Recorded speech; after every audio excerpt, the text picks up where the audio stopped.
if that's not working. But, no pun intended, and jokes apart, this is turning out to be a serious situation. We're getting visuals that are being live from Arlington is what we're learning in Virginia, where Pete Hegseth, the U.S. Defense Secretary, and the Air Force Chief are shortly going to be addressing the media. The Pentagon is going to be holding their own briefing at this point in time. I'm going to quickly go across to Major Samar Paltur. What might be going through Pete Hegseth's mind right now before he addresses the media over there? Some stark questions that might be coming United States' way. The first question that we put out on our Mediaverse, Major, this very morning was whether the United States was right in officially entering this war or not. A lot of opinion on that particular aspect. What do you have to say on that front? See, Kabir, as far as US entering into this war, it is very critical for not letting radical nations possess nuclear weapons or nuclear technology, because you see their regimes are very radical. It is, you are on the edge every time. For example, I certainly strongly believe that Pakistan's nuclear program should come under IAEA. It should be monitored and controlled by an international agency, because you never know. Because this is, even again, the example of Pakistan, it's not a politically stable country. It is in the hands of a Pakistani general who just had lunch on the same table with President Trump. So you see, the odds are very severe. And one more thing, Kabir, I wanted to point out, why is it that the world does not confront North Korea? The reason is because North Korea is in possession of nuclear weapons, and nobody dare, disrespect North Korea. Otherwise, they know the consequences. So you see, a nuclear weapon is also a menace if the country's political structure is not stable. And this is the exact case in the case of Iran. It had made its main mission death to America and death to Israel, which was not called for. These are the most developing countries in the world. They are contributing maximum to the research and development in the field of science and technology, be it right from space to anything related to farming. And these are countries which have contributed to the world, and this is the same nation which wants to destroy this world. But for what? And what motive?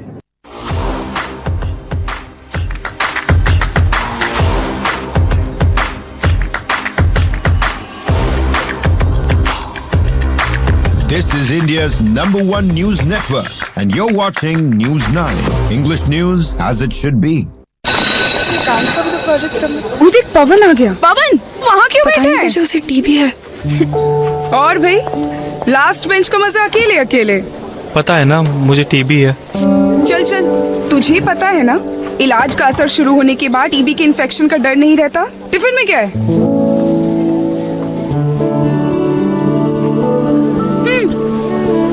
TB की दवाई के साथ खाना भी अच्छे से लेना है, समझा? अपनों का जोड़ है टीबी का तोड़, तो फिर भेदभाव क्यों? टीबी के इलाज में अपनों का साथ दें।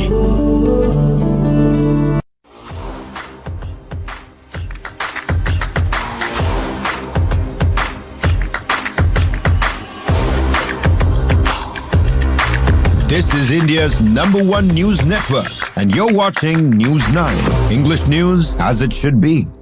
Demonstrate. It was an incredible and overwhelming success. The order we received from our Commander-in-Chief was focused, it was powerful, and it was clear.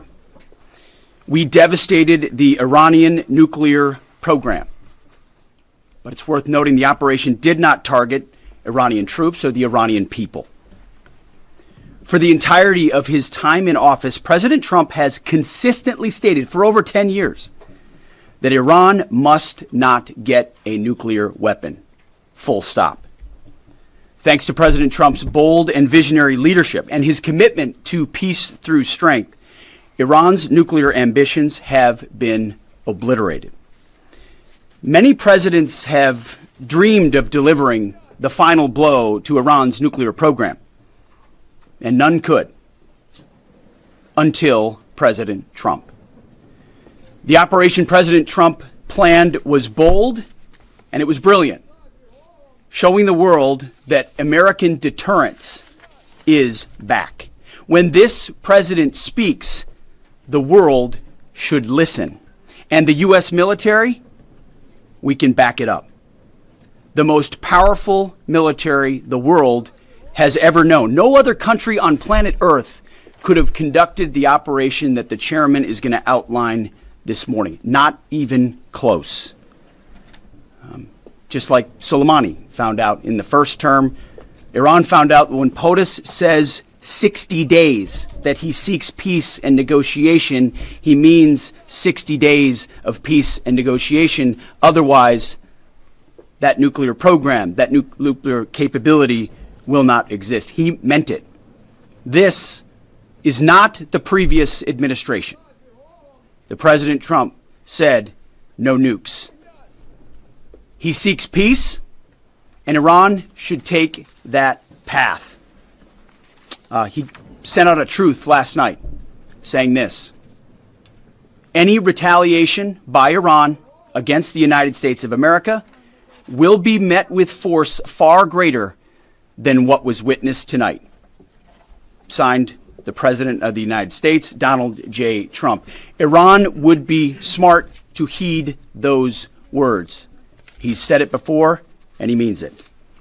I want to give recognition to the Chairman of the Joint Chiefs of Staff, the Joint Staff, General Eric Kurilla at CENTCOM, who did a phenomenal job, he and his staff, all of CENTCOM. Policy, across the board, this was a joint effort, and across the Pentagon effort. I want to recognize the pilots who flew those bombers, who flew those fighters, who flew those refuelers, warriors. I want to recognize the sailors on those destroyers, in those subs, on those carriers, warriors, all of them. I want to recognize our soldiers doing air defense, base defense, QRF, warriors, all of them. Every American involved in this operation performed flawlessly. And I want to give recognition to our allies in Israel as well. This is a plan that took months and weeks of positioning and preparation so that we could be ready when the President of the United States called. It took a great deal of precision. It involved misdirection and the highest of operational security. Our B-2s went in and out of downtown Tehran, of these nuclear sites, in and out and back without the world knowing at all. In that way, it was historic. A strike that included the longest B-2 Spirit bomber mission since 2001 and the first operational employment of the MOP, a massive ordnance penetrator. The mission demonstrated to the world the level of joint and allied integration that speak to the strength of our alliance and our joint forces. As President Trump has stated, the United States does not seek war, but let me be clear. We will act swiftly and decisively when our people, our partners, or our interests are threatened. Iran should listen to the President of the United States and know that he means it, every word. I want to give congratulations to our Commander-in-Chief. It was an honor to watch him lead last night and throughout, and to our great American warriors on this successful operation. God bless our troops. God bless America. And we give glory to God for his providence and continue to ask for his protection. I turn it over now to the chairman for specifics.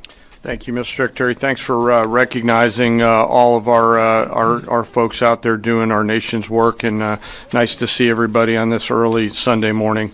Last night, on the President's orders, U.S. Central Command, under the command of General Eric Kurilla, executed Operation Midnight Hammer, a deliberate and precise strike against 3 Iranian nuclear facilities. This was a complex and high-risk mission carried out with exceptional skill and discipline by our joint force. I want to thank every service member, planner, operator that made this mission possible. Their actions reflect the highest standards of the United States Armed Forces. This operation was designed to severely degrade Iran's nuclear weapons infrastructure. It was planned and executed across multiple domains and theaters with coordination that reflects our ability to project power globally with speed and precision at the time and place of our nation's choosing. This was a highly classified mission with very few people in Washington knowing the timing or nature of this plan. I'll refer you to the graphic on the side as I walk you through some of the operational details. At midnight Friday into Saturday morning, a large B-2 strike package comprised of bombers launched from the continental United States. As part of the plan to maintain tactical surprise, part of the package proceeded to the west and into the Pacific as a decoy, a deception effort known only to an extremely small number of planners and key leaders here in Washington and in Tampa. The main strike package, comprised of 7 B-2 Spirit bombers, each with 2 crew members, proceeded quietly to the east with minimal communications. Throughout the 18-hour flight into the target area, the aircraft completed multiple in-flight refuelings.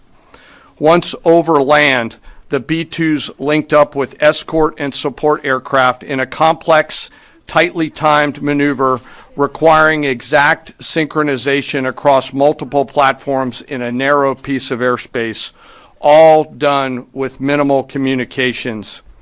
This type of integration is exactly what our joint force does better than anyone else in the world.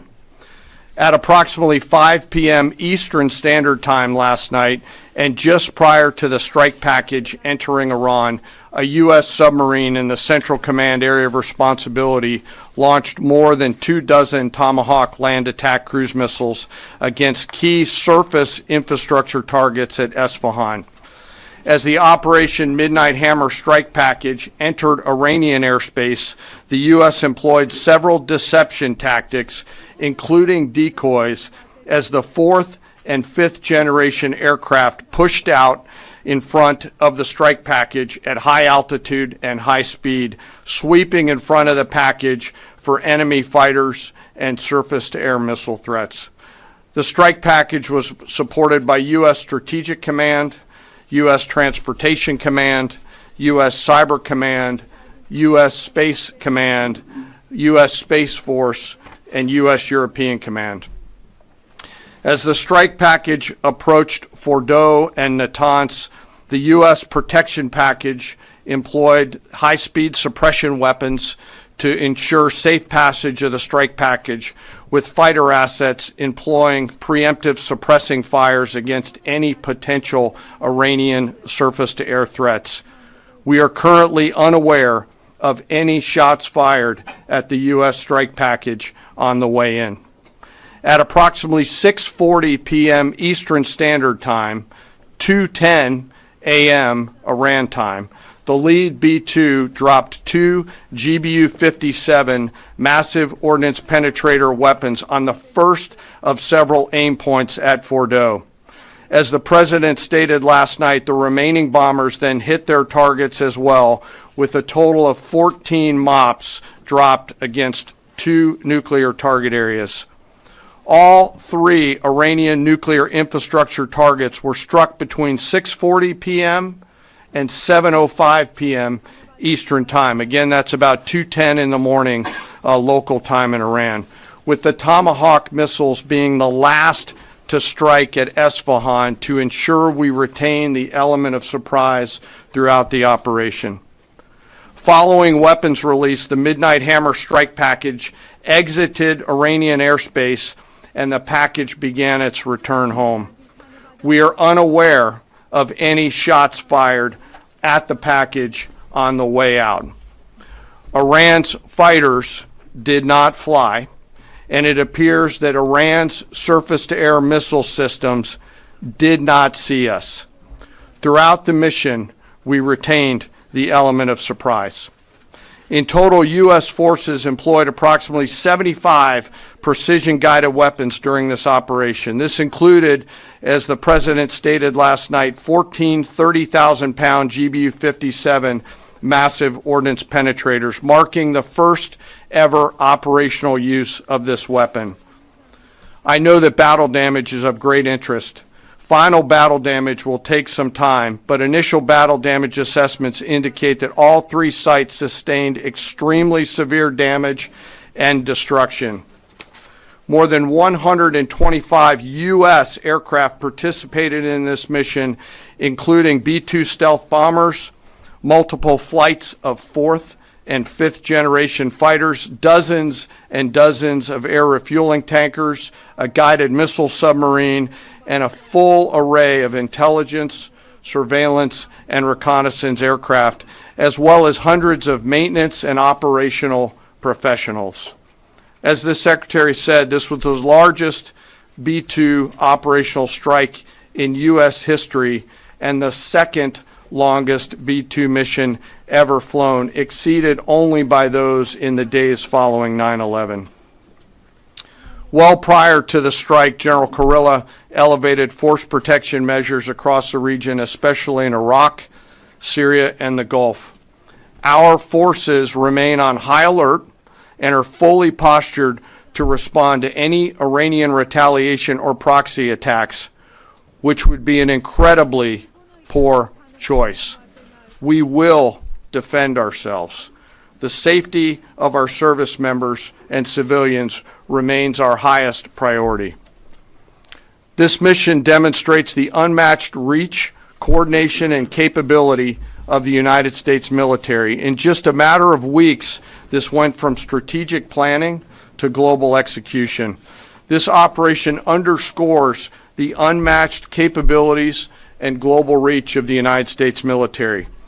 As the President clearly said last night, no other military in the world could have done this. I join the President and the Secretary in being incredibly proud of the air crews, naval forces, cyber operators, planners, and support teams, and commanders who made this mission possible.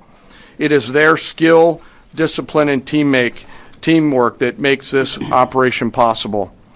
I am particularly proud of our discipline related to operational security, something that was of great concern to the President, the Secretary, General Kurilla, and me, and we will continue to focus on this. As we stand here this morning, many assets are still airborne, and we have hundreds deployed. I ask that we keep our warfighters on their way home and our deployed service member in our thoughts. Our joint force remains ready to defend the United States, our troops, and our interests in the region. Thank you very much. We will take a few questions, Phil. Me? Yeah. So, is regime change off the table, Mr. Secretary? And to the chairman, you said the battle damage assessment is still ongoing, but do you believe that some nuclear capability in Iran remains? This mission was not and has not been about regime change. The President authorized a precision operation to neutralize the threats to our national interests posed by the Iranian nuclear program and the collective self-defense of our troops and our ally Israel. Thanks for your question. I think BDA is still pending, and it would be way too early for me to comment on what may or may not still be there. But thanks for the question. Green. No, behind you. Excuse me, Mr. Secretary, can you tell me, was there a particular moment when the President decided to pull the trigger on this operation where he said, now, rather than being, something in the holster, now we're going to pull the trigger on it? I would just say, having the opportunity to witness his leadership, he was fully committed to the peace process. Wanted a negotiated outcome, gave Iran every single opportunity, and unfortunately was met by stonewalling, which is why he gave them plenty of time to continue to come to the table and give up enrichment, give up the nuclear program. But there was I won't say the particular moment, there was certainly a moment in time where he realized that it had to be a certain action taken in order to minimize the threat to us and our troops. Yeah. General, you say that General Kurilla increased force protection in Iraq, Syria, and Gulf, and those areas. Were they given any advance warning the attacks were coming? And also, Mr. Secretary, When were congressional leaders notified? How long before the attacks took place? Sir, to your first question, you know, the risk has clearly been rising over the last few weeks in the region.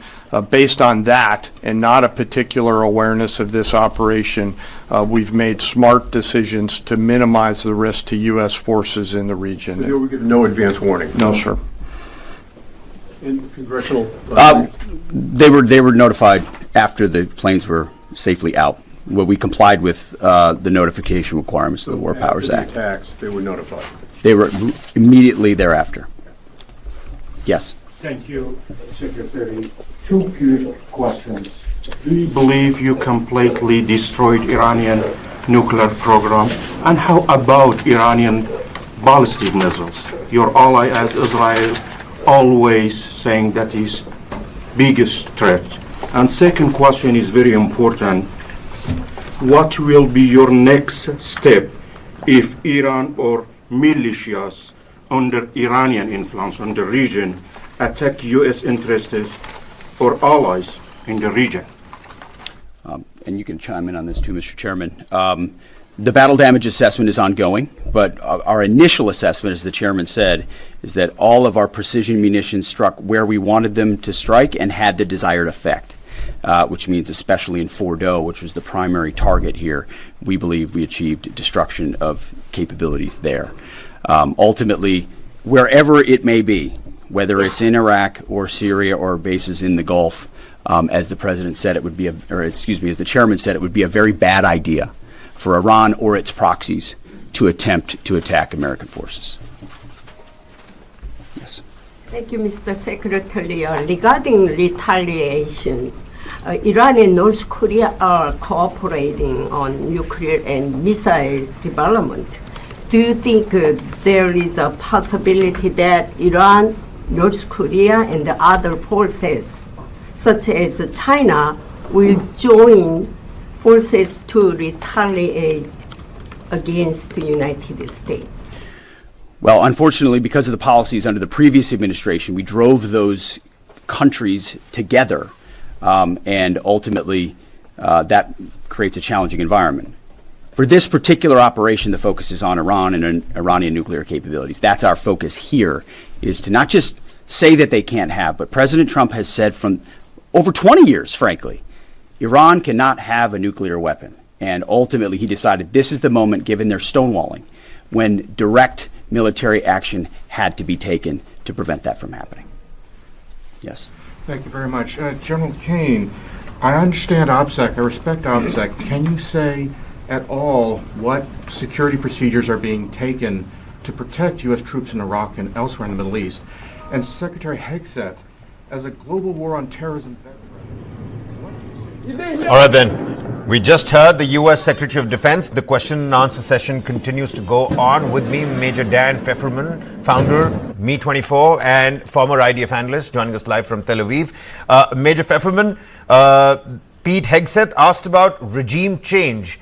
He says regime change was never on the cards. We were earlier speaking to Rowan Azar, the Israeli ambassador and envoy to India, who also said that that wasn't the primary objective and goal, but if something like that does come and happen now, it's going to be, a happy bonus that the Israelis won't, of course, shy away from.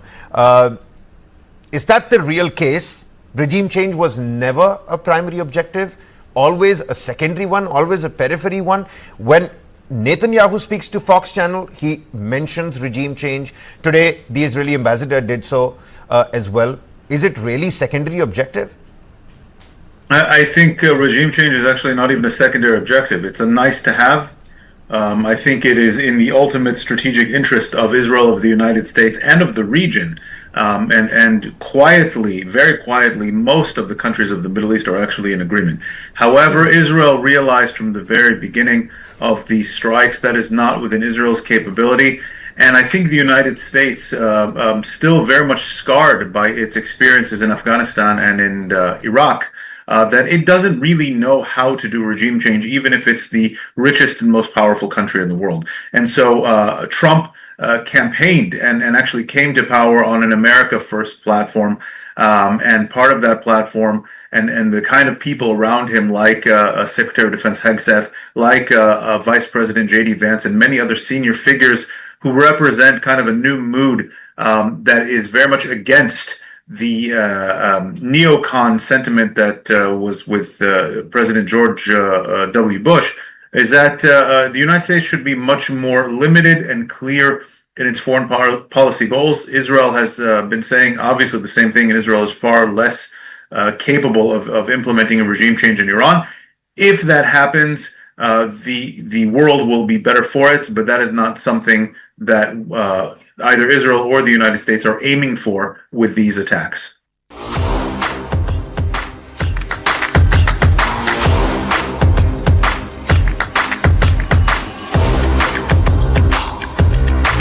This is India's #1 news network, and you're watching News 9, English news as it should be.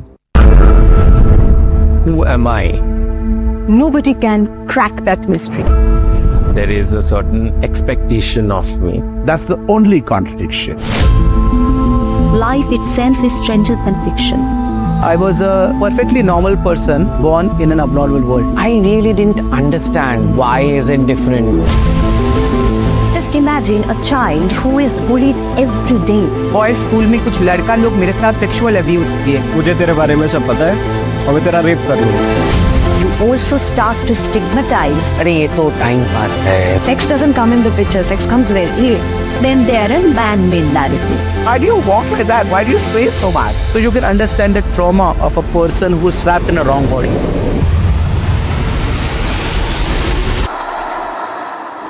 But nothing can bind life. We have to reclaim the lost position. We fought for more than 10 years. Today I'm the mother of the industry. I'm a first transgender member judge. You can't walk in everybody's shoes. This is what I'm comfortable with. They just are what they are. You become the light yourself. That is the change that I was looking for. When I recognize myself is a small story, but it's an interesting one.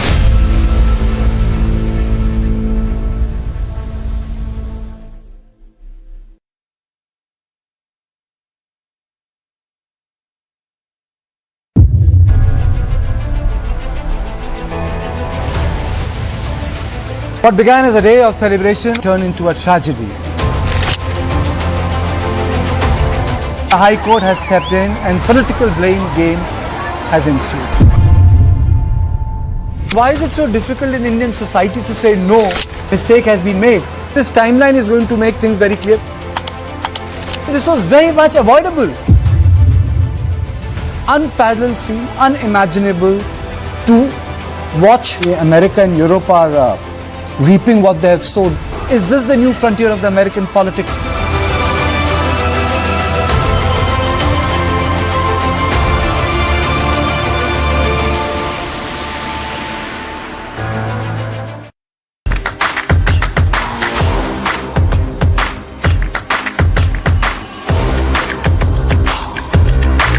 This is India's #1 news network, and you're watching News 9, English news as it should be. Hello and welcome to News 9. Verghese Abraham. First up, let's take a look at the top stories of the hour. In a major escalation of regional tensions, Iran's parliament approves a proposal to close the Strait of Hormuz, a critical global oil corridor.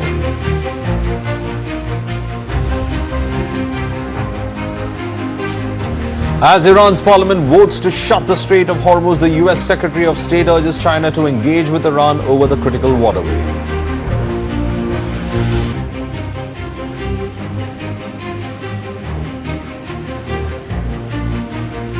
Israel strikes an Iranian military site near Tehran as air defense activate the capital. Israeli Prime Minister Benjamin Netanyahu says, "I can't say Iran's nuclear program has been eliminated, but it has been severely damaged."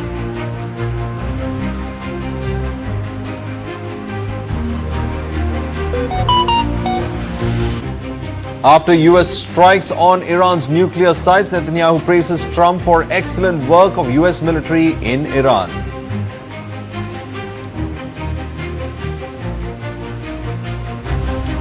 US B-2 stealth bombers returned to American soil after carrying out long-range strike on Iran's key nuclear facilities as part of Operation Midnight Hammer.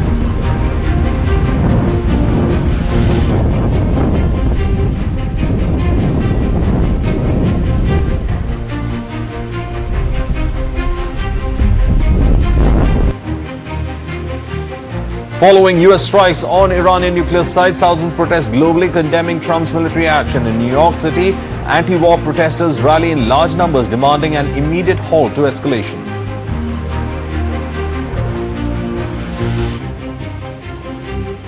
Amid escalating regional tensions, Israeli strikes on Iran have killed at least 950 people and wounded 3,450 others, according to human rights group.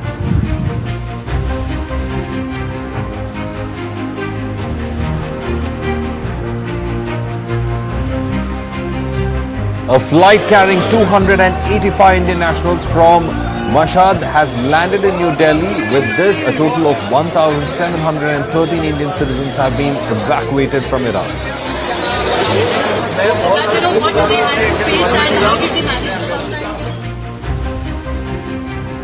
Over 11.4 lakh devotees reached Kedarpur Puri in just 48 days as Sri Kedarnath Dham Yatra sets new records. This historic journey of faith boosts Uttarakhand's economy, tweets CM Pushkar Singh Dhami.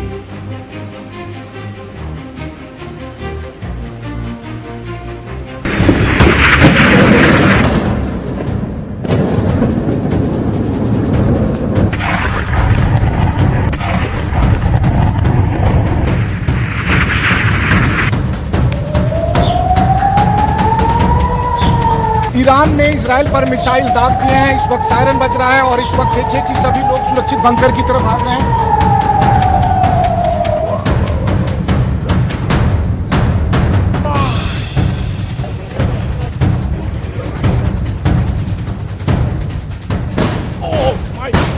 My God, मैं जहां पर खड़ा हूं, इधर मैं जहां पर खड़ा हूं उस वहां पर भी भयानक हमले हुए। ये देखिए रोहित, अगर आप दिखा रहे होंगे, ये देखिए धूमधाम जहां पर मैं खड़ा हूं वहां पर, ये देखिए आपको लगातार, ये देखिए।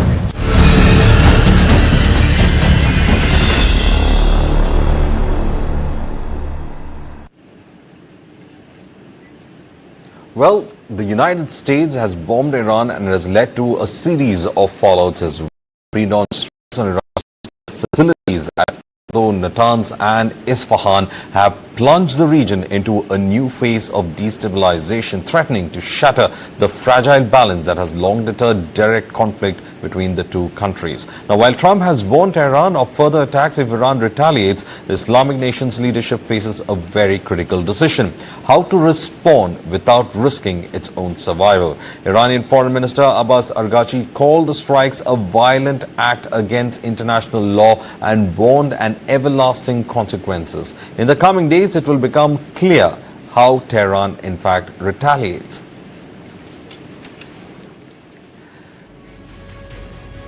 Here are 5 potential ways Iran could choose to respond. Direct military retaliation on US bases. Iran may in fact launch missile strikes on American military installations in the region. Meanwhile, Iranian state media has threatened all US citizens and soldiers in the region are now targets. Heightened security observed in Washington and New York around key religious and diplomatic sites. Israel may preempt with military action. Now, in anticipation of the Iranian retaliation, Israel might strike IRGC assets as well. Israel places the entire country under the essential activity mode, suspending in fact schools and public gatherings. Now, activation of Iran's proxy network is also a possibility. Iran may unleash the axis of resistance, which is Hezbollah in Lebanon, Houthis in Yemen, Shiite militias in Iraq, and Hamas militias in Gaza. Hezbollah's chief pledges full support to Iran. However, many of these are currently weak or they had been taken from Israel. Now, diplomatic also come from China and Russia. China and Russia may diplomatically back Iran while publicly urge restraint. China blames US for inflaming tension. Xi Jinping urges Israel to stop the hostilities. Russia warns against US-Israel strikes on Iranian nuclear sites, citing risks of a Chernobyl-like disaster. Now, global economic fallout is also something we are looking at as the oil crisis in fact looms.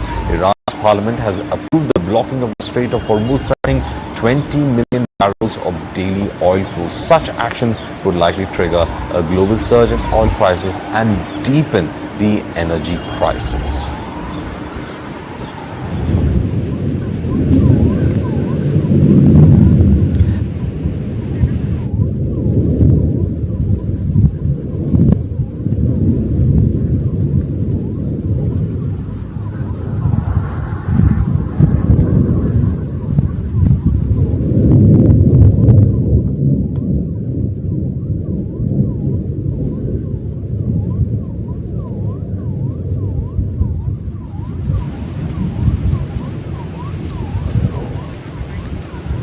The strikes were such that Iran has said that it has or reserves the right to in fact respond to the strikes that have happened. Iran's foreign minister also reiterated that Iran has all the options in front of it on how it has to retaliate to the US strikes in the region. Iran had already said that if US enters the war on the side of Israel, it would in fact make sure that American interests would be a legitimate target. Strikes were carried out by the United States on several of Iran's nuclear sites, especially Fordo, Natanz, as well as in certain areas of Tehran where fissile material was said to be in storage. Meanwhile, there have been several reports also coming in that Iran had moved those before the strike.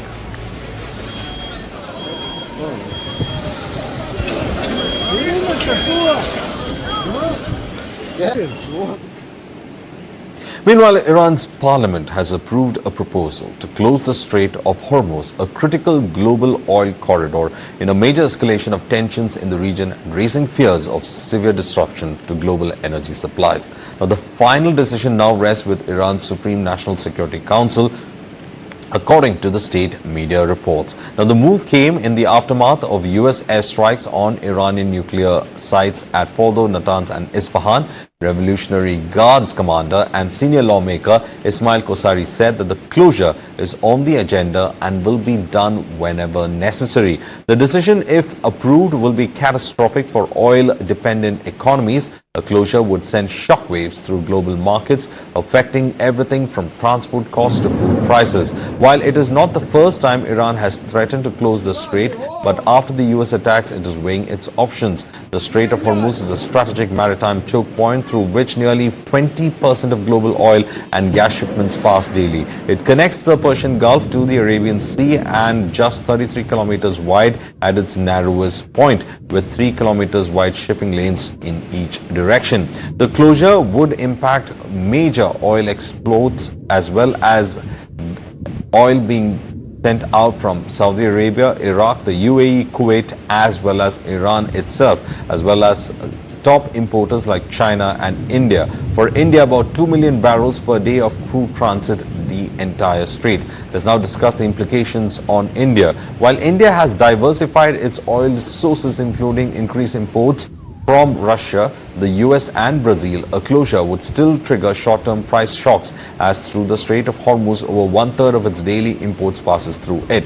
Analysts warn that oil prices may cross $80 per barrel if the strait is blocked. Gas supplies are less likely to be affected, as India's major LNG suppliers, including Qatar, the US and Australia, have alternative shipping routes. Reacting on development, diversified the source of supply and to 5.5 million barrels of crude oil that the country consumes daily. About 1.5 to 2 million come through the Straits of Hormuz.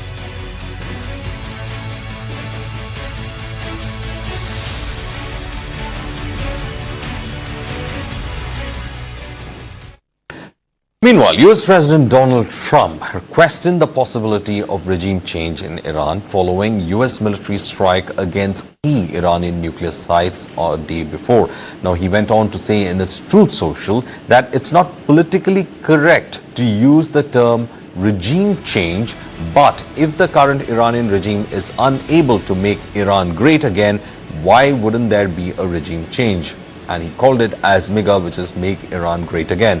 Trump wrote on his social media platform, the Truth Social. Now, in a separate post, Trump also said that US strikes had caused monumental damage to Iran's nuclear sites. The B-2 pilots who carried out the attack have now returned to their base in Missouri, Trump wrote in his post.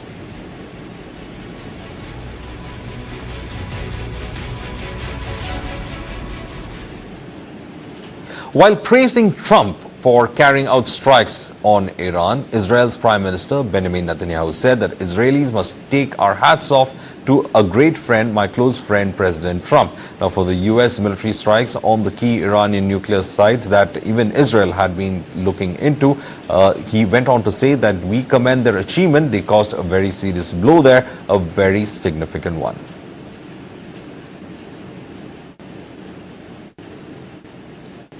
There is no doubt that this is a regime that wants to eliminate us, to erase our existence. That is why we launched this operation, to remove the two existential threats, nuclear weapons and ballistic missiles. We are progressing step by step toward achieving these goals, and we are very, very close to completing them. Regarding Fordo, I believe we must take our hats off to our great friend, my close friend, President Trump, for the excellent work done by the U.S. military and the U.S. Air Force. We commend their achievement. They caused a very serious blow there, a very significant one. We will, of course, assess everything. In any case, we will ensure there is no threat from these nuclear facilities. We will do whatever is necessary to achieve the goals we set, and we will achieve them all. There is no doubt that this is...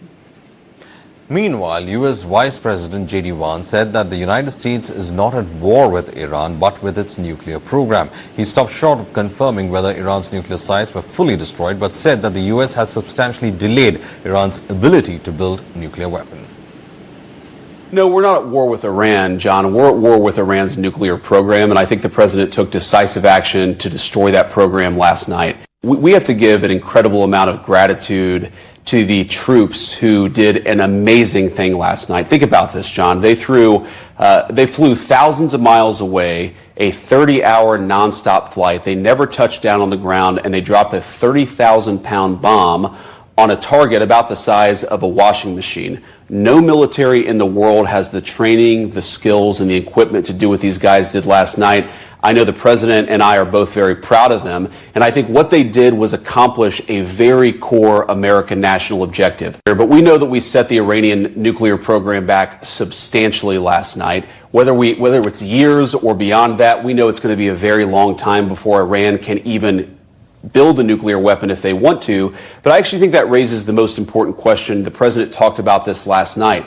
We want Iran to give up their nuclear weapons program peacefully, but there is no way that the United States is going to let Iran have a nuclear weapon.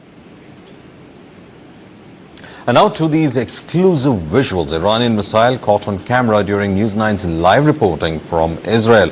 The incident took place around 3 a.m. local time while our crew was on the ground in Israel, capturing the tense situation as it developed. In these dramatic visuals, you can see the Iranian missile streaking across the night sky, a chilling reminder of the escalating tensions in the region. These missiles, which have been fired by Iran, have been targeting several areas in Israel. The Iranians, especially after the attack on the nuclear sites, have been continuously firing a barrage of missiles into Israel. Now, these visuals were captured by our crew on the ground, and you can see how the Israeli defense systems have not been able to, in fact, locate this particular missile. But at the same time, this Iranian missile has been, in fact, captured on the News 9 camera. It was seen moving through the night sky above Tel Aviv, and it's exclusive footage from Ground Zero about the challenges that the people in Israel face as Iran continues to bombard it with more missiles, and waves of missile barrages have been hitting several parts of Israel.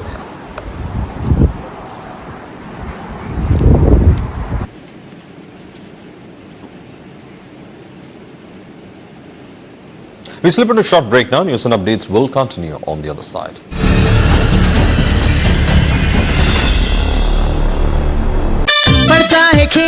है झूलता उछलता है दौड़ता कभी कभी दौड़ कराता है आगे आगे बढ़ता है इंडिया अमूल दूध पीता है India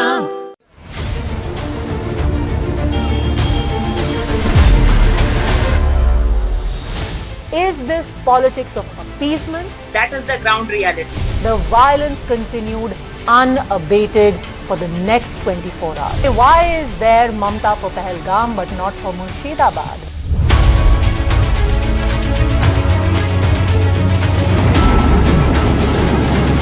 Everyone in Pakistan is saying that India has punished us. You are all agreeing that Operation Sindoor is a success. तो प्रॉब्लम क्या है? किसका नमाज़े जनाजा निकल रहा था बहावलपुर में और रावलपिंडी में?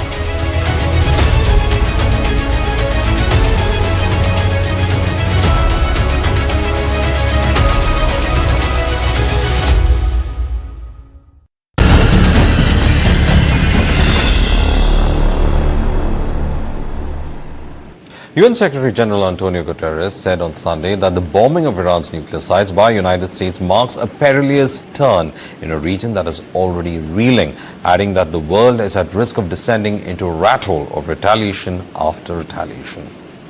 Bombing of Iranian nuclear facilities by the United States marks a perilous turn in a region that is already reeling.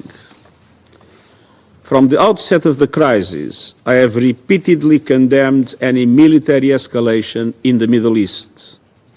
The people of the region cannot endure another cycle of destruction. And yet, we now risk descending into a rat hole of retaliation after retaliation. We must act immediately and decisively to halt the fighting and return to serious, sustained negotiations on the Iran nuclear program. The Non-Proliferation Treaty is a cornerstone of international peace and security. Iran must fully respect it. In fact, the UN chief spoke about the entire situation that we in fact see on the ground, where the UN secretary in fact said that the US bombing of Iran had led to the complete region in fact moving towards destabilization, and he said that already the region has been facing several issues, especially when it came to the wars that are already there in that region, and the strikes have only added to it with retaliation after retaliation.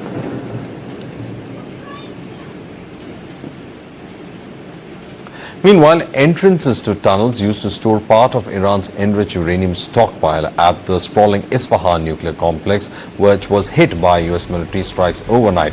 Now, the UN nuclear watchdog has kept a look at what exactly has happened on this. Before and after satellite images in fact reveal the trail of destructions on the nuclear plant. In a statement to the United Nations Security Council soon after the IAEA statement was issued, the agency's chief, Rafael Grossi, appeared to confirm that tunnels hit were part of the area used for the storage of the stockpile.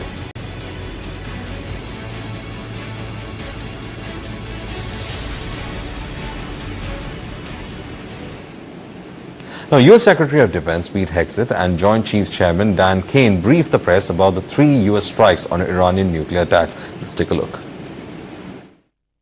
U.S. Defense Secretary Pete Hegseth said on Sunday that U.S. military strikes against Iranian nuclear facilities were an overwhelming success. The order we received from our commander-in-chief was focused, it was powerful, and it was clear. We devastated the Iranian nuclear program. But it's worth noting the operation did not target Iranian troops or the Iranian people.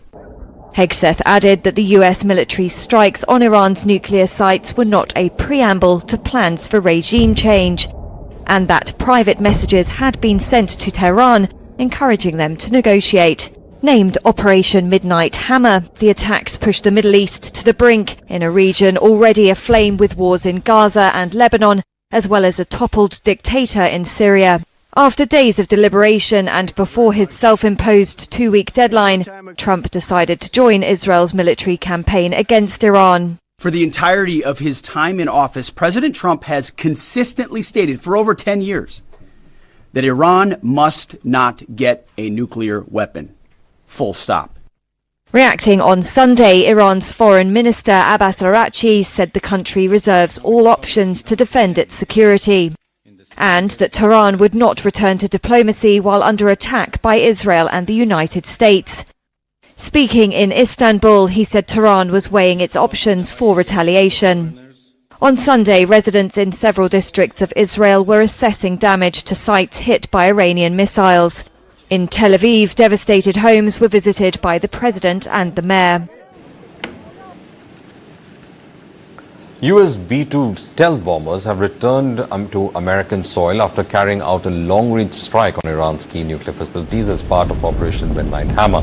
The aircraft landed near Whiteman Air Force Base in Missouri. 7 B-2 bombers took off from the United States and flew an 18-hour mission to Iran, where they dropped 14 bunker-buster bombs on underground nuclear sites, including Fordo, Natanz and Isfahan. The precision strikes kept secret until it was underway was coordinated by US Central Command and involved only a small circle of senior defense and administration officials.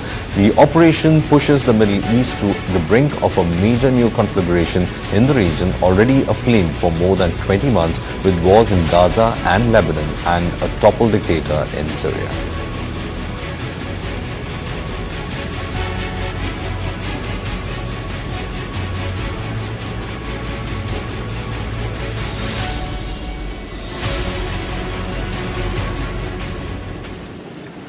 Iranian President Masoud Pezeshkian joined a large crowd of rallying in Tehran, condemning the US and Israel after America's overnight strikes on Iran's nuclear sites. As the world watches for Iran's next move, thousands of supporters of the supreme leader gathered in central Tehran. They chanted, in fact, anti-US and anti-Israel slogans, waving placards with images of top commanders killed in recent Israeli strikes.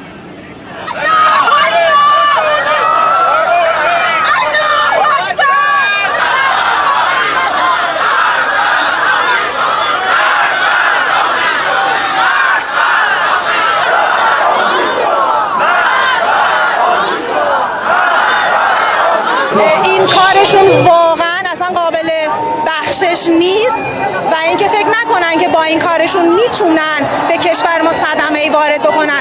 ایران قوی تر از اون چیزیه که اونا فکرشو میکنن. خیلی ناراحت شدیم از اینکه واقعا بمباران اینجور مراکز غیر انسانی هستش، ولی بعد از اونم چون مطمئنیم و به مردم، به ارتش و نیروهای مسلح خودمون باور و ایمان داریم، میدونیم که تقاصشو پس میگیرن. شیطان بزرگ همینه، کارش فریبکاریه. به نظر اینا همش فریبه، اینا جز زبون زور هیچی نمیفهمن، اینا جز سجیل و جز خیبر شکن هیچی حالشون نمیشه. باید با اینا باشون مذاکره کرد. The US struck Iran's 3 main nuclear facilities. President Trump, speaking on Saturday, had warned Tehran would face even more devastating attacks unless it agrees for peace. Now, in response, Iran has vowed to defend itself at all costs and fired another volley of missiles at Israel, wounding dozens and flattening buildings in Tel Aviv.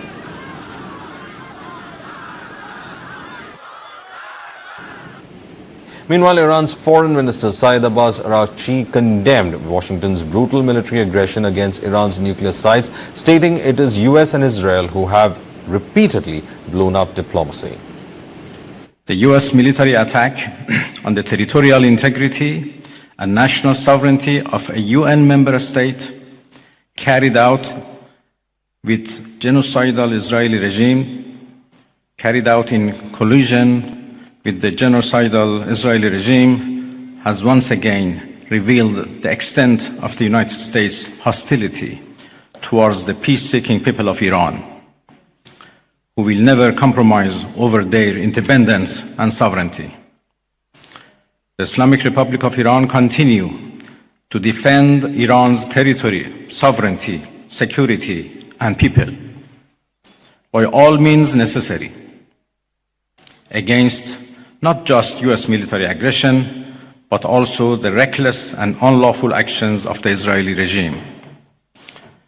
While President Trump was elected on a platform of putting an end to America's costly involvement of forever wars, in our part of the world, he has betrayed not only Iran by abusing our commitment to diplomacy, but also deceived his own voters by submitting to the wishes of a wanted war criminal who has grown accustomed to exploiting the lives and wealth of American citizens to further the Israeli regime's objectives.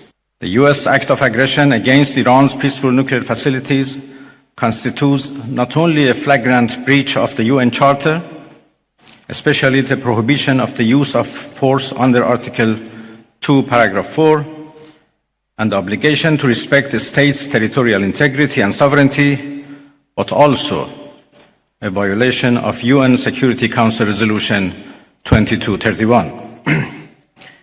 It cannot be emphasized enough how much of a devastating blow that the US, a permanent member of the Security Council, has dealt to the global non-proliferation regime. We were in the middle of diplomacy. We were in the middle of talks with the United States when Israelis blew it up. And again, we were in the middle of talks and negotiation with Europeans, happened only 2 days ago in Geneva, when this time Americans decided to blow it up. So we were in diplomacy, but we were attacked militarily. So it was not Iran, but the US who betrayed diplomacy. They betrayed negotiations. When at the middle of negotiations with us, they gave green light to Israelis, if not instructed them to attack Iran's nuclear facilities. I think they have proved that they are not men of diplomacy, and they only understand the language of threat and force. And this is very unfortunate. And the last one, and the most dangerous one, was happened only last night, when they crossed a very big red line by attacking nuclear facilities. I don't know how much room is left for diplomacy. The UN Security Council met in an emergency session on Sunday following the US military strikes on Iran's nuclear facilities, revealing deep divisions among world powers. During the meeting, Iran's ambassador to the United Nations, Amir Saeed Iravani, condemned the attacks and accused the United States of manipulating the Non-Proliferation Treaty into a political weapon used as for a pretext for aggression and unlawful action. He warned that Tehran's response would be determined by its armed forces and criticized the assassination of General Qasem Soleimani as emblematic of U.S. hostility. Acting U.S. envoy Dorothy Campbell-Shear defended the strike, saying Iran had obstructed negotiations and posed a growing threat. Israel's ambassador Danny Danon echoed the warning, accusing Iran of using diplomacy to stall while it developed missiles and enriched uranium. Russia's ambassador Vasily Nebenzia harshly criticized the U.S. for bypassing international diplomacy, warning that Washington had opened a Pandora's box and risked plunging the world into a nuclear crisis. He called for an immediate ceasefire and a return to negotiations, a proposal backed by China and Pakistan in a draft resolution circulated during the session. Russia, China and Pakistan circulated a draft resolution during the meeting, calling for an immediate and unconditional ceasefire in the West Asian region. Members have been asking to submit comments by Monday evening, though it remains unclear when the measure might be put to vote. The pattern is evident. The NPT, a cornerstone of non-proliferation regime, has been manipulated into a political weapon.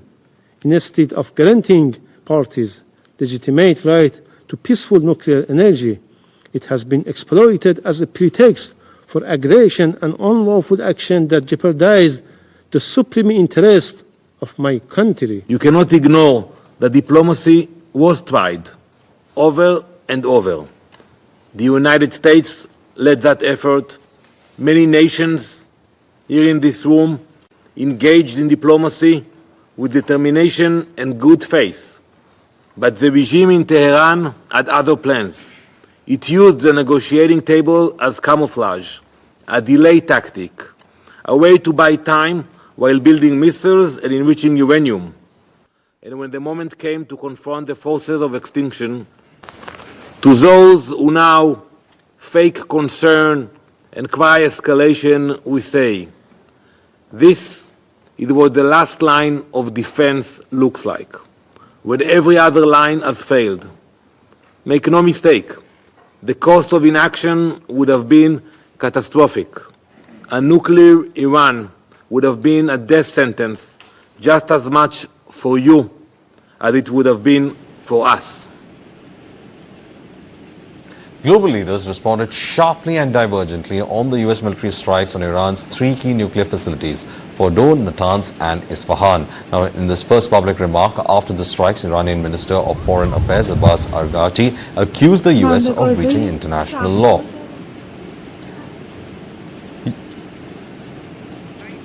UK Prime Minister Keir Starmer urged Iran to return to the negotiating table and said that stability in the region remained a priority, according to the statement from Downing Street. The EU's foreign policy chief, Kaja Kallas, has called for a de-escalation and return to negotiations. French President Emmanuel Macron called for de-escalation and a return to diplomatic talks following strikes by the United States on Iranian nuclear sites. Saudi Arabia expressed its great concern following the US attacks. The kingdom called on the international community to boost efforts to reach a political solution to end the crisis. Qatar says it fears serious repercussions after the US airstrikes on nuclear facilities in Iran. The foreign ministry warns that the current dangerous escalation in the region may lead to catastrophic consequences both in the region and at international levels. Oman, which was mediating nuclear talks between the US and Iran, has strongly condemned the US strikes. Iraq has warned that the US attacks on its neighbor Iran's nuclear facilities threaten peace and stability in the Middle East. Russia's foreign ministry said it strongly condemns the US attacks on Iran. The deputy head of President Vladimir Putin's Security Council, Dmitry Medvedev, said several nations would be ready to provide Iran with nuclear weapons. China's foreign ministry said it strongly condemns US strikes on Iran's nuclear sites, adding it seriously violates the purposes and principles of UN Charter and international law.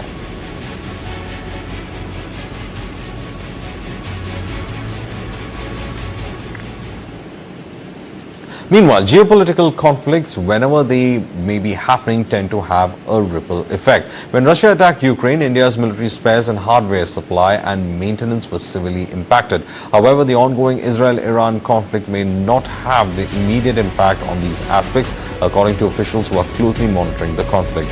First, as a major military official has pointed out, the war is too new as of now to show any displayable impact on Indian military spares or hardware.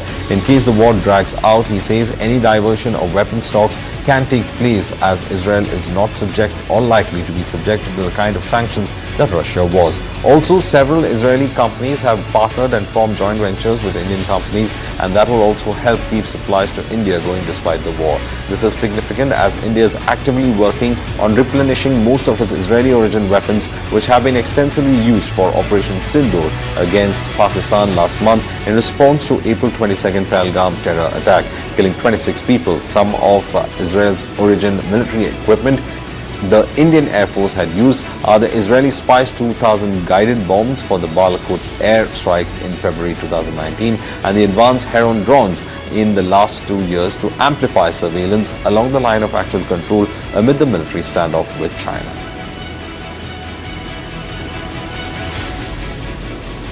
Well, that's all in this edition of the Bulletin. Stay tuned to News 9 for further news updates.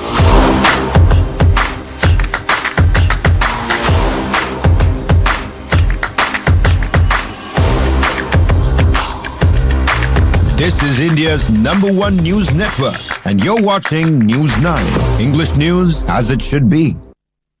पढ़ता है, खेलता है, झूलता उछलता है, दौड़ता कभी कभी दौड़ कराता है, आगे आगे बढ़ता है इंडिया, अमूल दूध पीता है India. Hey, careful, huh? My daddy got it from abroad. Hey, disaster! how will you pay for the loss now? In stock market, you should take risk as per your capacity and knowledge. Trade in options very carefully. Wow, Dikra! Absolutely perfect. Take risk with full understanding. This is the drive of your dreams.